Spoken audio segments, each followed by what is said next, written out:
Hello, and welcome to the Table and Well podcast. I'm Tennison. And I'm Ginelle. Thank you for joining us as we discuss topics and give practical tools that help you live, grow, and be in healthy, joy-filled relationship with God, yourself, and others. For more information and resources, or if you're looking for coaching, connection, and community, visit tableandwell.org. We hope you enjoy this podcast.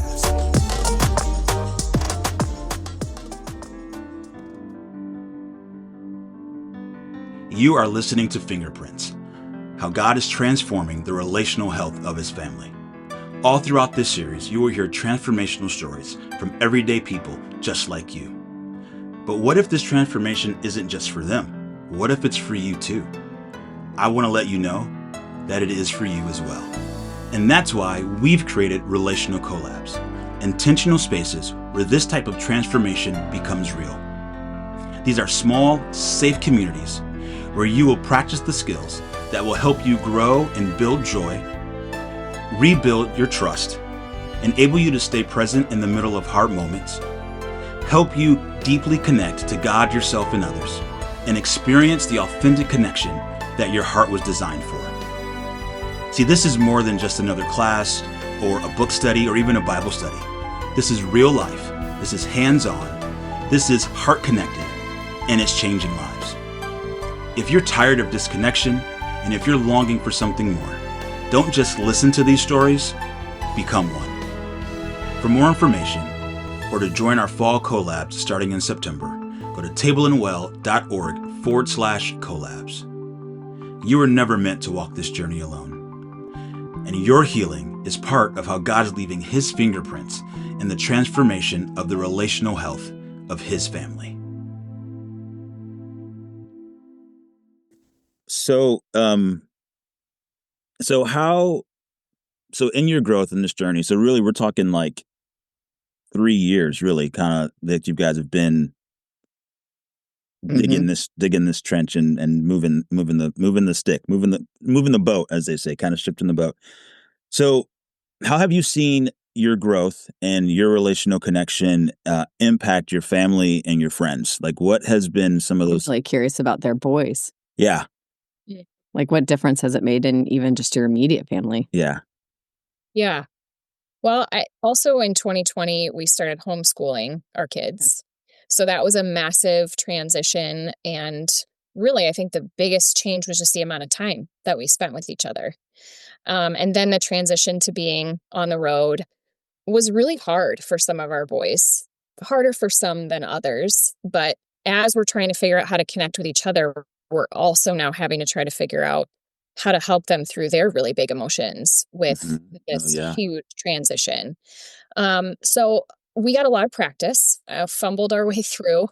But I think just the time spent with each other has been such a gift, because we've just gotten to be able to go through the ebbs and the flows of the day-to-day rather than without being rushed, I think, rather than like, okay, go to school and now we have this and our day is way more flexible than regimented. And I think that's just allowed for us to have the time and the space to actually pursue some of these conversations and explore and be curious and ask questions and not have to be on a time frame. So I would say that's been one of the biggest things that's been helpful in just beginning to have these conversations with our kids as well. And I think I'll let you talk about some of the rhythms that we've established and developed that I think also just regularly bring some of these things into our family conversations. Yeah. I think even what has shifted is a lot in my mind as how to parent my kids, like my main goal now is to connect to their heart versus getting them to just behave a certain way outwardly. Yeah. To really understand, oh man, this isn't the way you normally act. Like what's going on here?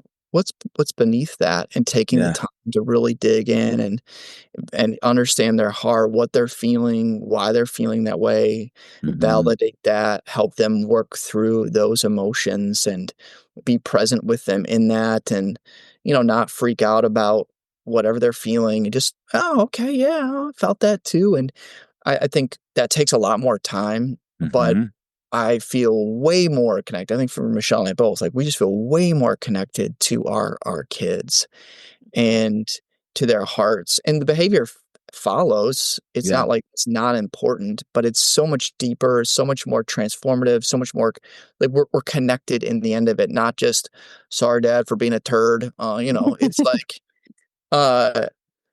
oh man, I just feel we feel so deeply connected to their hearts What a because gift. I mean, and so much so, I work from home now, and I sometimes think about like, what if I was back in an office setting? Like, I don't want to be away from my boys. Like, I love in between calls in the middle, like, what's going on, guys? How you doing? Or like, they need something with like being able to spend the time and connect because there's just such a deep connection there. It is radically changed how we parent and how we even teach them to connect with Jesus. Like that aspect of that's all right. That's what you're feeling. Let's talk to Jesus about that. All right. What does Jesus want to say to you? Oh, this is what Jesus said. Oh, cool. All right. That's amazing. I love that. And just giving space and time to do that with my kids it's been unbelievable. In the past, I'd be like, well, just suck it up, get out of it. Well, realizing like, no, so much of this, they need someone to help them through these emotions. They need someone to help pull them out of the funk and just get back online relationally. So that has really, really shifted. It's been our perception and vision for parenting. I think it's been a huge, huge thing. I love that. Yeah. I love that your boys are still at home. Yeah.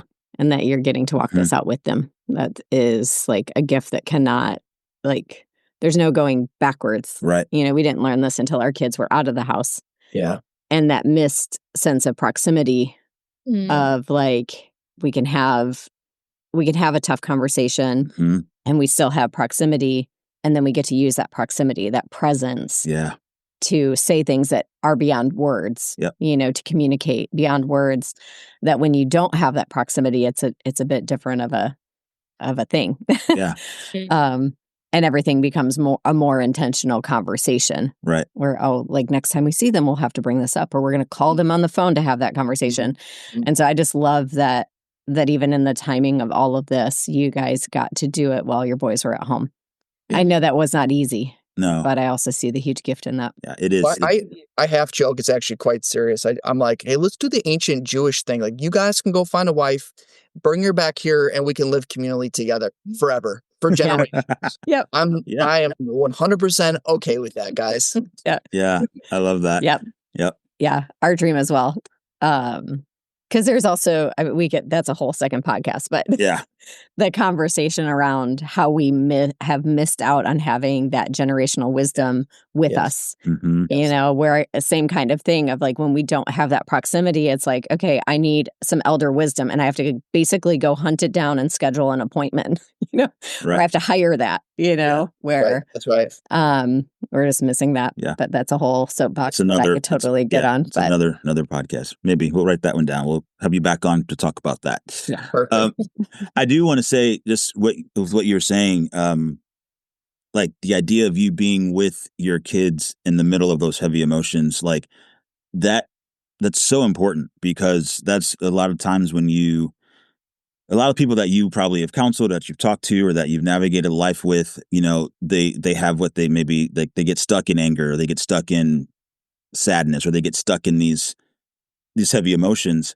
And at the end of the day, what it's boiled down to is that they haven't had anyone that was glad to be with them in the middle of those emotions. And so for them, they feel that if I'm angry, that means no one wants to be with me. So I have to suppress my anger until it just blows up. And so there's this thing. And so, or I push everybody away. Or I push everyone away. Yeah. My parents have demonstrated to me that anger is dangerous. Right.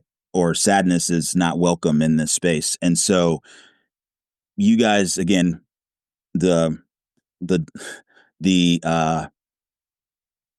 hard part of them being with you and the amazing part of them being with you as you guys are on this journey is that you're able to show them that no matter what they're feeling, no matter what their emotions are, is that you're glad to be with them in the middle of that.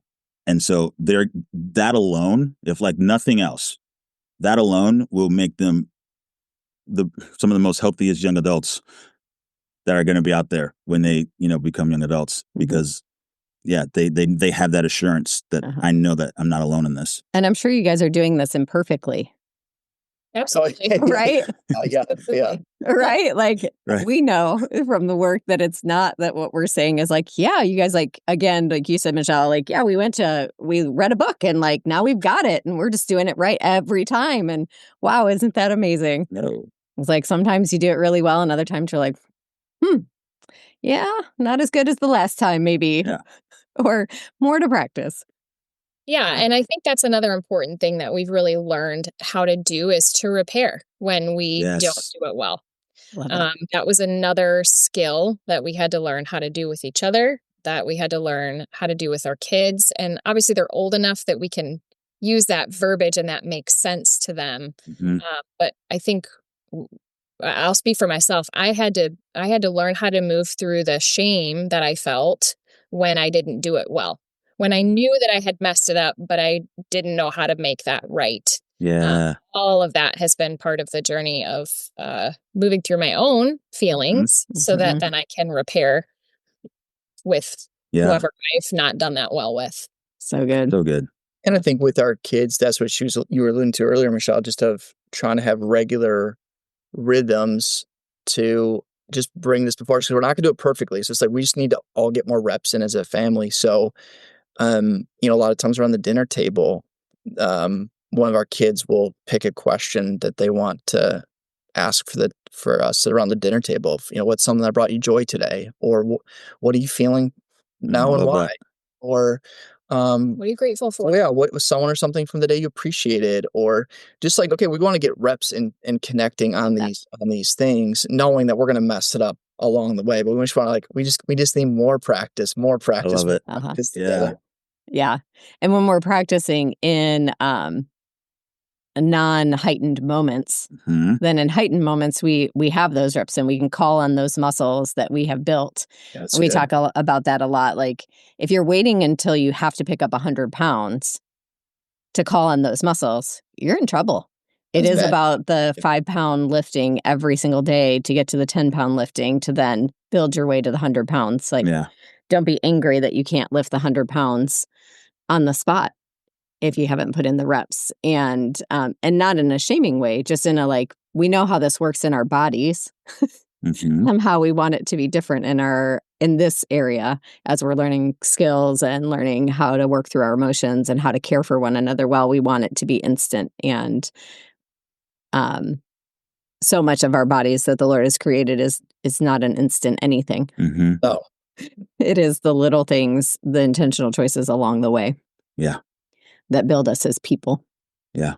I think that's amazing. And just even kind of tying back into what, this podcast is all about today in this series is like all those things that you've mentioned about you guys getting in reps and you're practicing and you're seeing your kids change and grow and you guys are changing and grow. Like those are those fingerprints of God that you can see throughout your journey of becoming these people that God has really purposed all of us to be, these incredibly healthy relational beings with God, ourselves, and with other people. And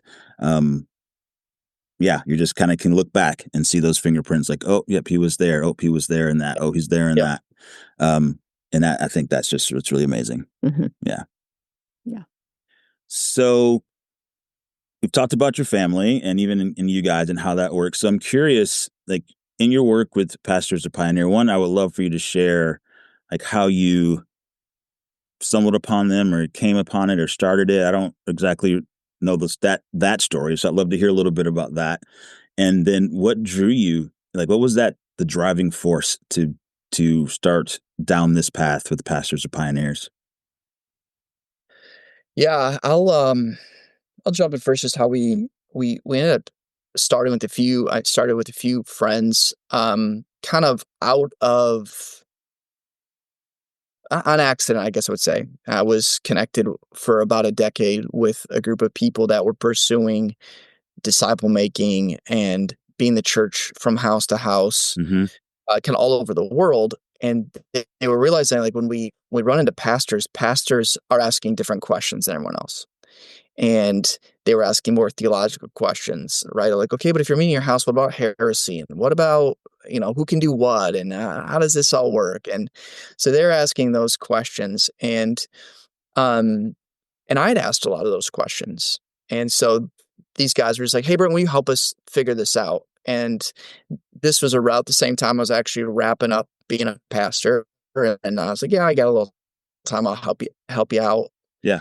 And I didn't expect it to turn into anything. I was helping these guys out. And then it just started growing, becoming something. And then they're like, hey, why don't you should just lead this. You're not a pastor anymore. Why don't you just do this? And I was like, okay, all right, sounds good. I'll give it a go. And I think it just really was birthed out of a heart to say there are other pastors like me, like Michelle and I, and like others that we were starting with who are really starting to question, is the way that we traditionally do ministry in church, is that the only way? Are there other ways? We were just starting to see things that were like, I feel like sometimes as a pastor, I was over promising and under delivering in that model, in that system. And realizing it's not ultimately just about a model at all. I mean, I think some models are more helpful than others, but at the end of the day, it's about the essence of who we are to be as the family of God in pursuing Jesus. And I think the model I was involved in, at least for me, I'm not saying this for everyone, for us, it just provided a lot of extra barriers to doing that. Yeah. The pedestal it put me on, the weird friendship and relationship it puts me on because I served a certain role and there's money involved, and it got real weird. And so we just wanted to serve as a guide for others to say, hey, there is another way.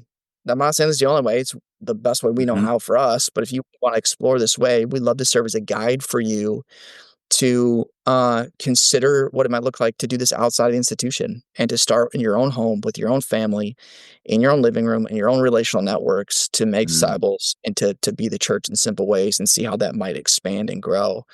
And now that we've been doing it 3.5 years, it's like slowly been seeing God, it's been building and growing and touching more people and seeing a lot like, oh my gosh, we're not the only ones. There's a lot of people that are wrestling through the same questions. And a lot of people are reading the book by Francis Chan, Letters to the Church, going, oh, wait a minute. What if I did that? And so we just help them make the practical steps.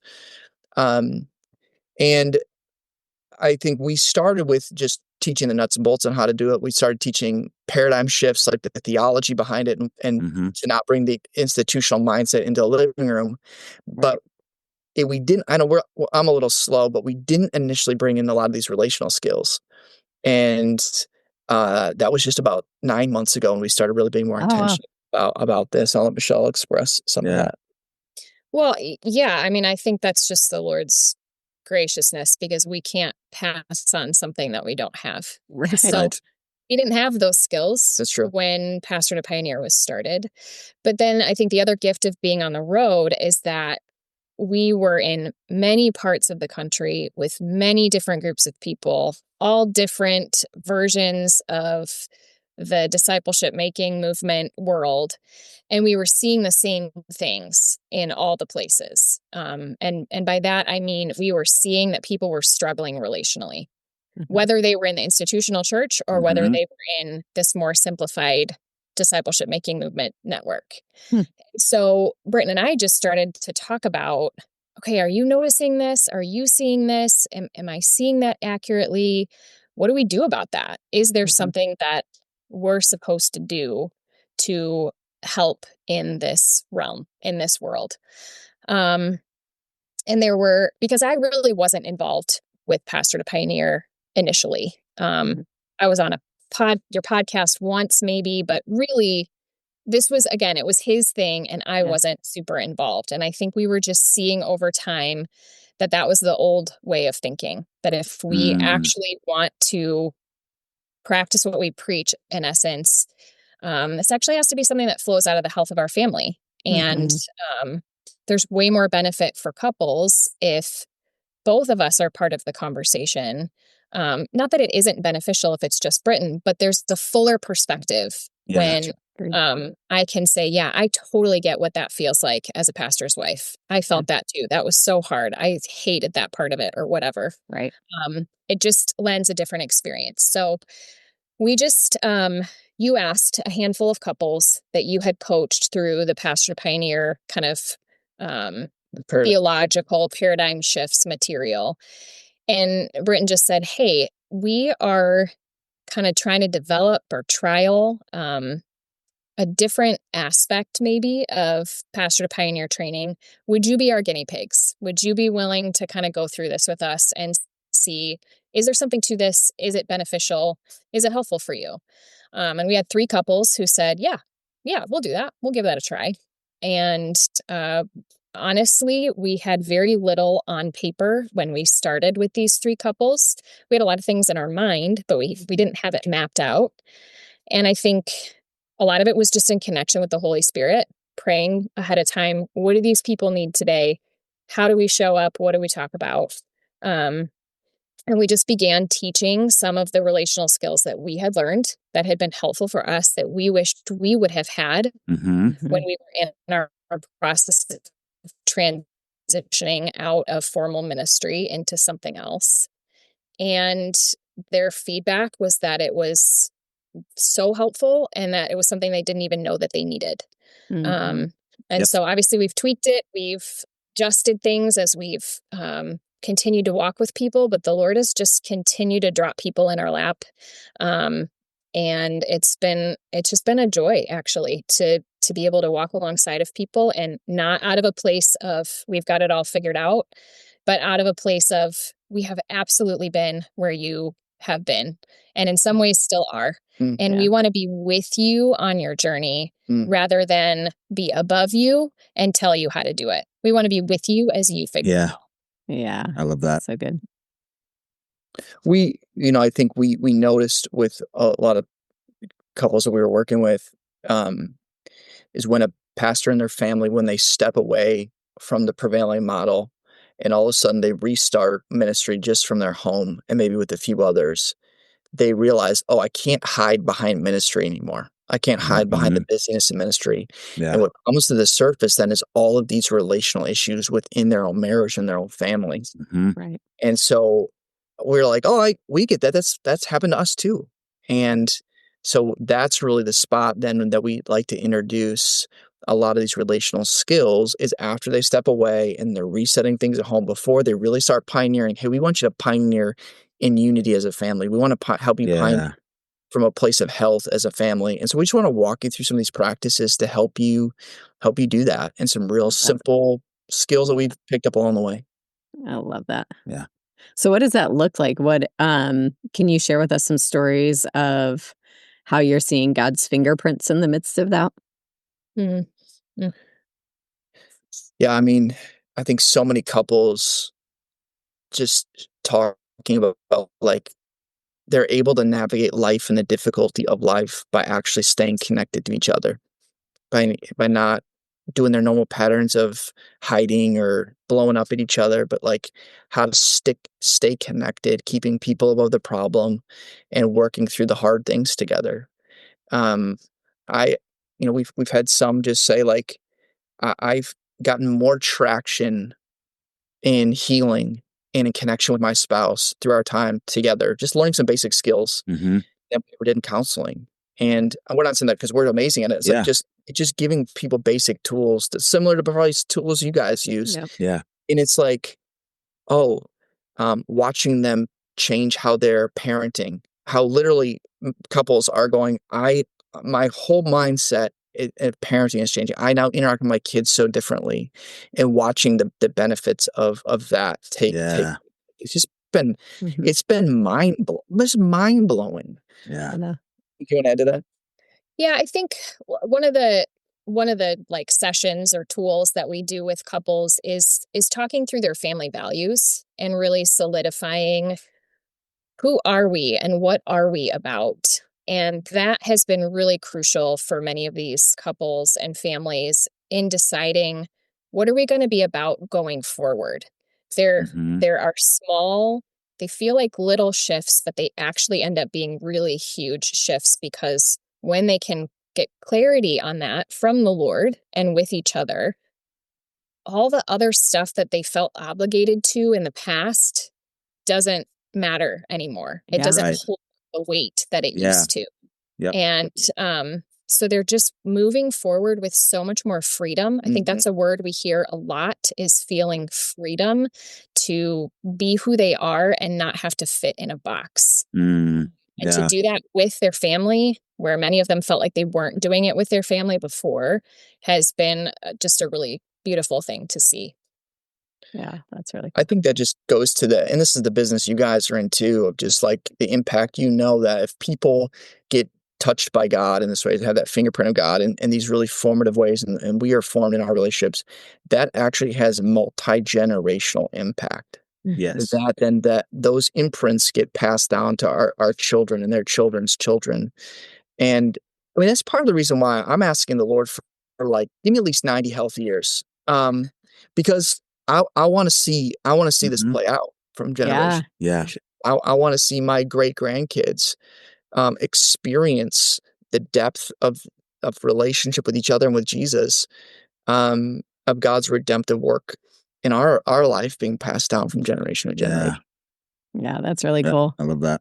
I don't know if this is true for you guys, but based on what you shared, we noticed that after 20 years of traditional church ministry, doing what we've been doing for the years that we've been doing it now through Table and Well, like we're seeing so much more fruit. Yes. So much more like real life transformation, connection with God, lasting. The things that are promised us in Scripture, we're actually getting to see them in our lives and other people's lives. Are you guys experiencing the same thing?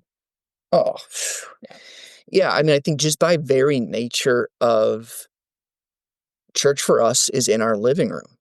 And when you're in the living room with other people, it is just a space that is more conducive for connection, for relationship. Now, it's not automatic. You can get in a living room and not connect, right? But it's just, it is conducive for that. And therefore, the honesty, the vulnerability, the heart-to-heart connection, and then the transformation that happens because of that.